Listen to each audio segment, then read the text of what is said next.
The silent Plath signal arrived on a Tuesday morning, Earth Standard Time, cutting through the cosmic background radiation like a knife through silence. Deep beneath the lunar observatory, technician Marcus Rodriguez was nursing his third cup of coffee when the long-range sensors began screaming. The sound wasn't the usual ping of space debris or the gentle hum of distant pulsars. This was different, desperate, alien. Marcus leaned forward, his tired eyes focusing on the cascading data streams flowing across his monitors. The signal was complex, layered with mathematical sequences that spoke of advanced intelligence, but beneath the technical precision lay something that needed no translation: fear. Raw, overwhelming terror that transcended species barriers. "Director Walsh," Marcus called out, his voice cracking slightly. "You need to see this, now, Director." Alina Walsh hurried across the observation floor, her footsteps echoing in the underground facility. She had been running Earth's deep space communication array for 15 years, and in all that time, she had never heard that tone in Marcus's voice. When she saw the data, she understood why the transmission originated from a star system called Azura, located approximately 400 light-years from Earth. The mathematical precision of the signal indicated a Level 7 civilization, far more advanced than humanity in many ways. Yet here they were, broadcasting a plea for help across the galaxy with the desperation of drowning sailors. "Run it through the translation matrix," Alina ordered, though she suspected the meaning would be clear regardless of language barriers. The computers worked for several minutes, parsing alien syntax and converting foreign concepts into human understanding. When the translation appeared on screen, the control room fell silent. The message was simple, heartbreaking, and impossible to ignore. "To any who hear this signal, we are the Zephyrians of Azura. Our world is dying. The Crimson Horde has come to our system. They take our people, drain our oceans, and consume our cities. We have no weapons. We know only peace. If there are warriors among the stars who fight for justice, please help us. We offer nothing but our gratitude and the hope that mercy still exists in this universe." Alina stared at the screen, her mind racing. The Crimson Horde was not unknown to Earth's intelligence networks.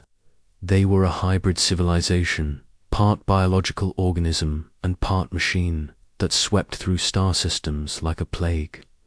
They consumed resources, enslaved populations, and left behind only empty worlds. No civilization had ever successfully fought them off. Most species either fled or were destroyed. "Ma'am," Marcus said quietly, "there's more. The signal is degrading. Their transmission array is failing. This might be their last message."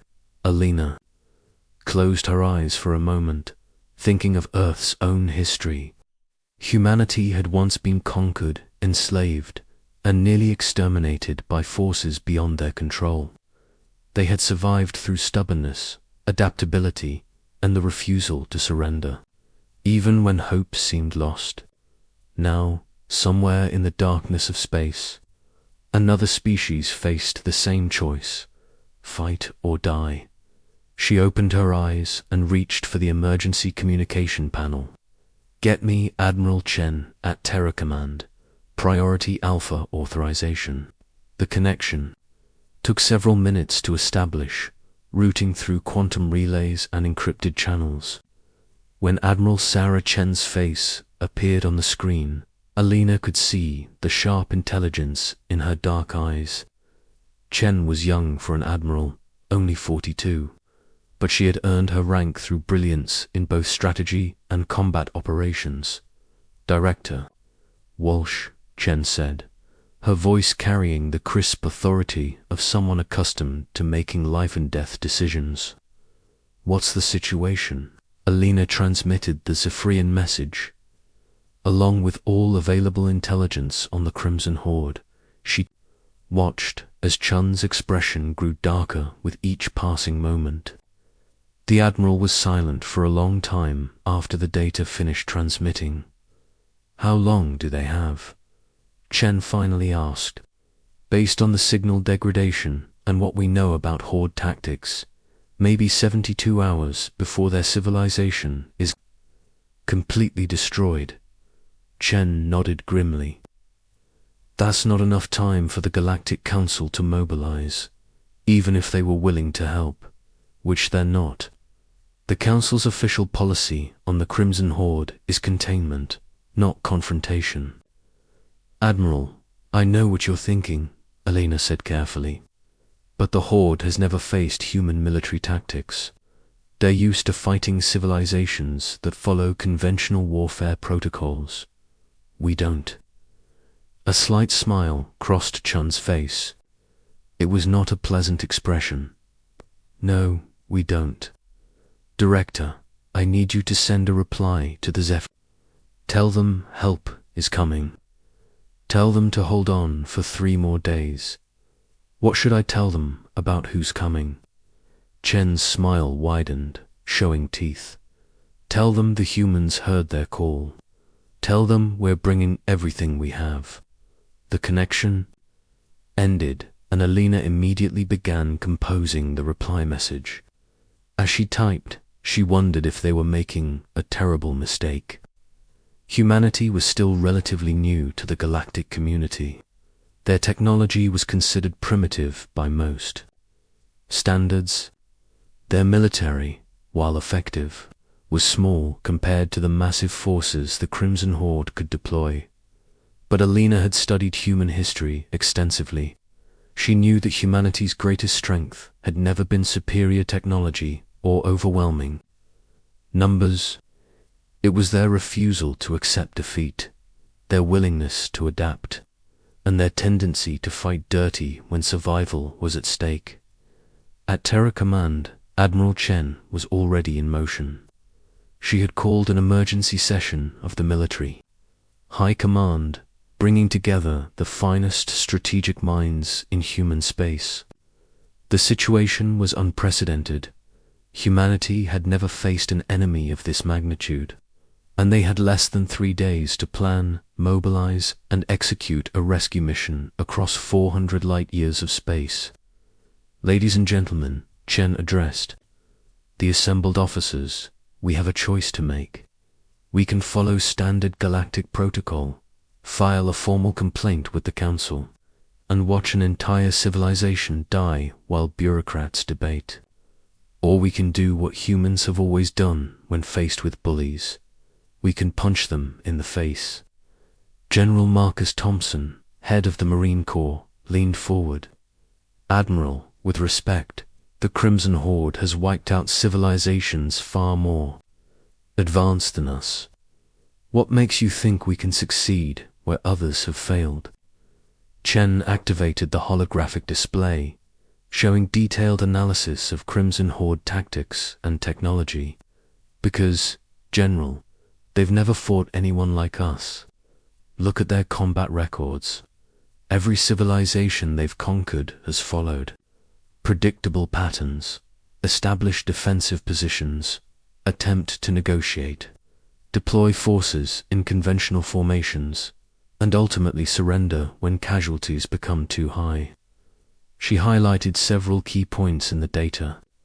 The Horde's entire strategy is based on overwhelming technological superiority and the assumption that their enemies will fight according to established military doctrine. They've never encountered a species that treats warfare as an art form of creative chaos. Colonel Janet Stevens, the fleet's chief tactical officer, studied the display intently. "You're talking about asymmetric warfare, hit-and-run tactics, unconventional weapons, psychological warfare." "Exactly," Chen confirmed. "The Horde expects their enemies to be civilized. We're going to show them that humans, when properly motivated, are anything but civilized." The planning session continued for 18 hours straight. Every available ship in the Terran Defense Fleet was recalled from patrol duties. Supply depots were emptied, reserve forces were activated. Within 48 hours, humanity had assembled the largest military force in its history, 350 ships, ranging from massive dreadnoughts to tiny but lethal fighter craft. The fleet's composition reflected humanity's pragmatic approach to warfare. While other species built elegant vessels designed for specific roles, human ships were modular, adaptable, and built to take punishment. They carried an eclectic mix of weapons systems, some based on alien technology, others D***. Admiral Chen stood on the bridge of the UES Defiance, humanity's newest and most powerful warship. Around her, the crew prepared for the longest hyperspace jump in human history. The ship's AI, a quantum computer named Athena, ran final calculations, while technicians made last-minute adjustments to systems that would be pushed far beyond their design specifications. Admiral Captain Rodriguez reported, "All ships report ready for hyperspace translation. We can begin the jump sequence on your command." Chen looked out at the fleet assembled around them. 350 ships, carrying over 40,000 human military personnel, all volunteers who had stepped forward when they learned about the mission. No one had been ordered to participate. No one had been conscripted.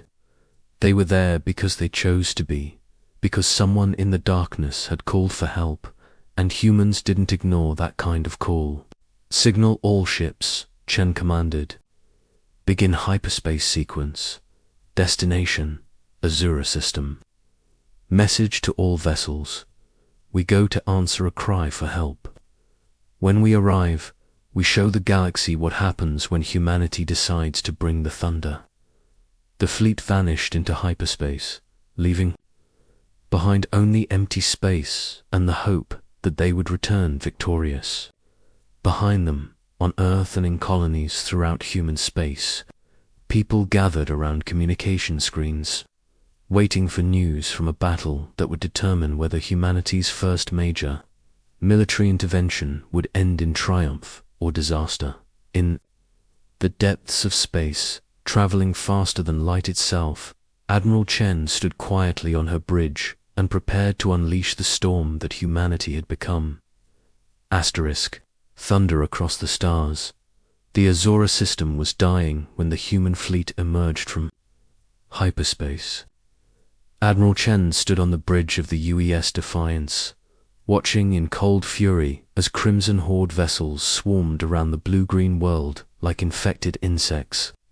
Massive harvester ships hung in orbit, their mechanical tentacles extending down into the planet's atmosphere, draining the oceans that had given the Zephyrians life for millions of years. "Tactical assessment," Chen ordered, her voice cutting through the bridge's tense silence. Lieutenant Commander Sarah Park, the ship's tactical officer, worked frantically at her console. "Admiral, I'm reading over 800 Horde vessels. In system, mostly Harvester class, but we've got at least 50 heavy cruisers and 12 of their Dreadnought-class world killers. Their technology is significantly more advanced than ours, ma'am." Chen nodded grimly. The intelligence reports had been accurate. The Crimson Horde didn't just destroy civilizations, they consumed them entirely, leaving behind empty husks of worlds. But as she studied the tactical display, she noticed something the Horde commanders had probably never encountered before: desperation coupled with tactical flexibility. Signal from the planet, Admiral Communications Officer Torres announced, "It's weak, but I'm picking up a transmission from the Zephyrian capital city. Put it through."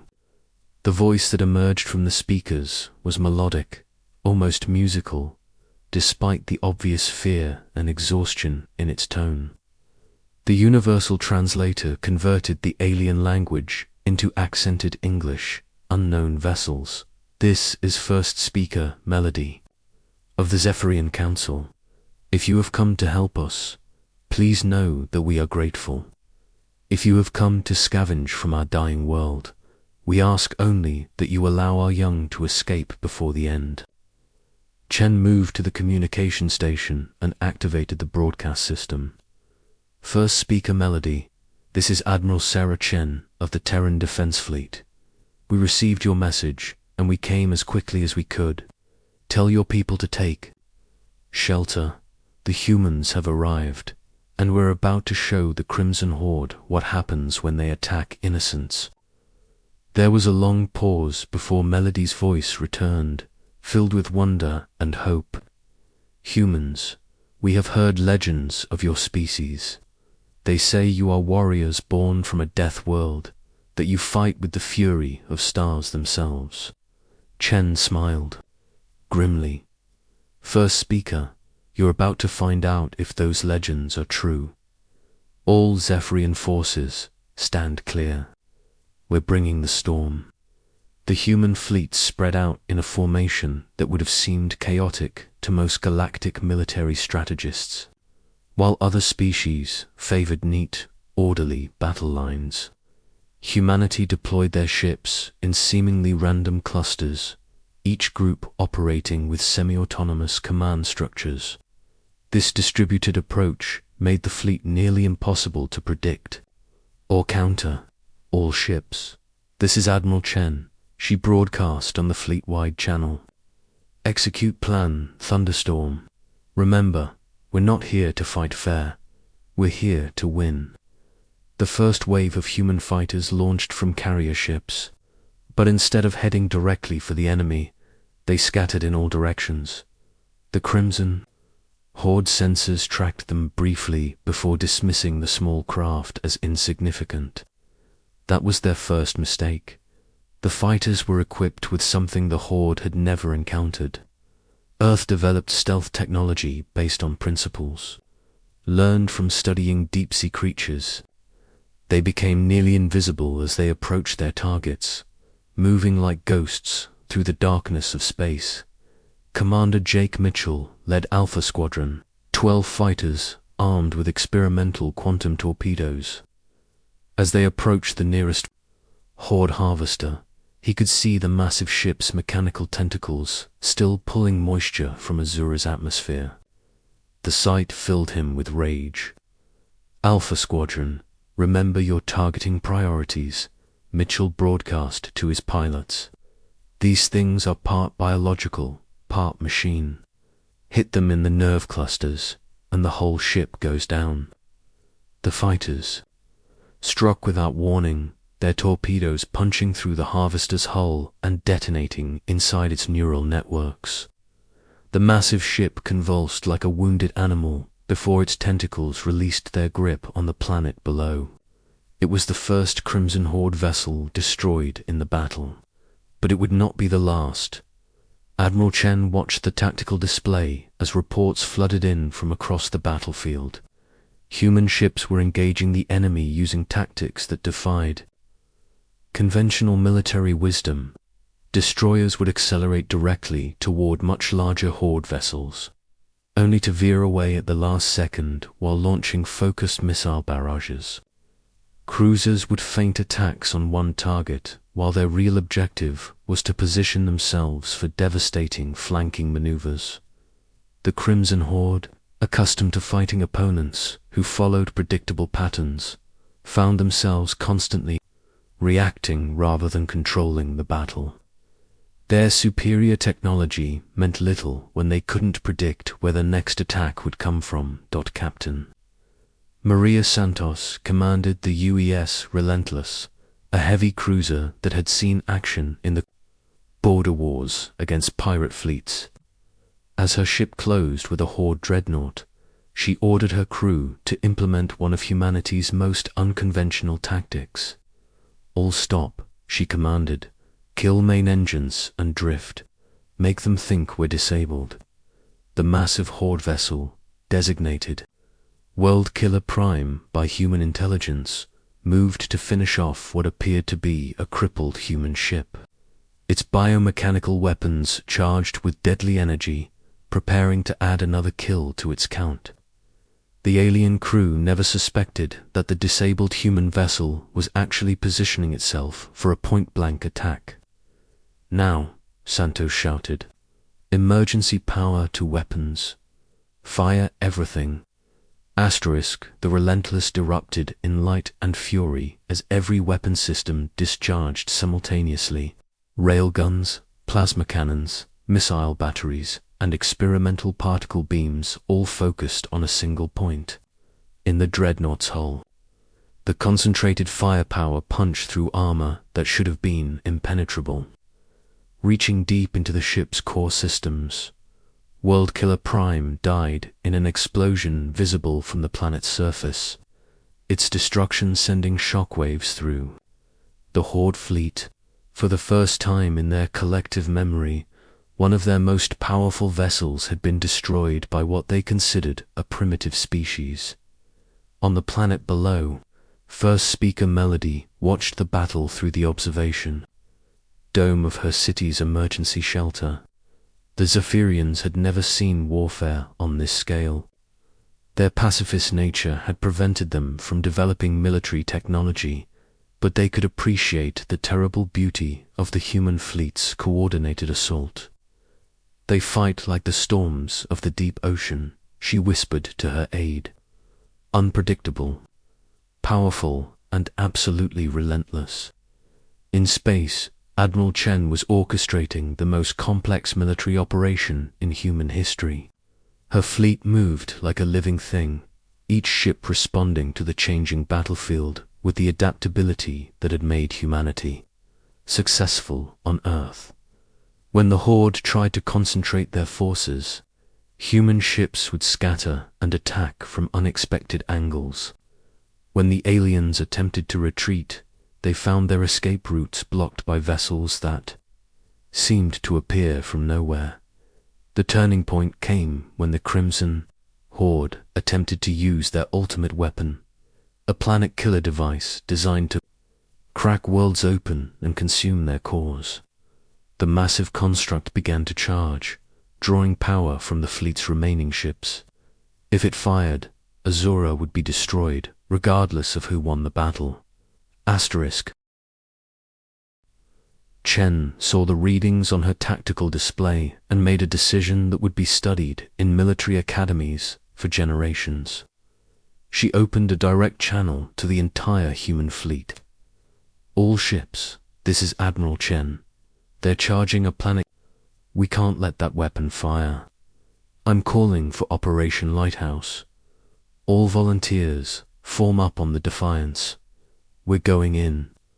Operation Lighthouse was humanity's most desperate tactical doctrine, a direct assault on an overwhelming target, accepting massive casualties to achieve a critical objective.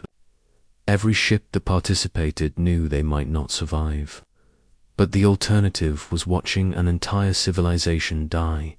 67 human vessels, led by the Defiance, accelerated directly toward the planet killer. The Crimson Horde threw everything they had at the approaching fleet, but human ships kept coming. Some exploded under the intense fire. Others lost engines or weapons systems, but continued their approach using emergency thrust. The survivors pressed on, driven by something the Horde couldn't understand: the absolute refusal to let innocents die while they still had the power to fight. The Defiance reached the planet killer, just as its weapon reached critical charge. Admiral Chen looked at her crew, seeing the determination in their eyes, and gave her final order as fleet commander. "All remaining ships, emergency withdrawal. Get our people home." She turned to her weapons officer. "Lieutenant, overload the main reactor. Set it for maximum yield." The U's Defiance, humanity's finest warship, became a nuclear funeral pyre that consumed both itself and the Crimson Horde's ultimate weapon. The explosion was visible from 3 star systems away, a brief new star that announced to the galaxy that humanity had arrived as a major power. When the light faded, the remaining Crimson Horde ships were in full retreat. They had lost over half their fleet, including irreplaceable command vessels and their planet killer. More importantly, they had lost their reputation for invincibility. Word would spread throughout the galaxy that the Horde could be beaten, that someone had finally stood up to them, and First Speaker Melody stood in the ruins of her city, looking up at the clearing sky. Human ships descended through the atmosphere, carrying medical supplies, food, and engineering teams to help rebuild. The warriors from the Death World had kept their promise, and in doing so, they had forged an alliance that would change the galaxy forever. In the wreckage of the battle, a single escape pod drifted among the debris. Inside, Admiral Chen smiled, weakly as rescue ships approached. She had led humanity's first major interstellar military victory, and though the cost had been high, the message was clear. When innocents called for help, humanity would answer. And when humanity answered, they brought the thunder. The Zephyrians would rebuild their world, stronger than before. The Crimson Horde would think twice before attacking defenseless civilizations.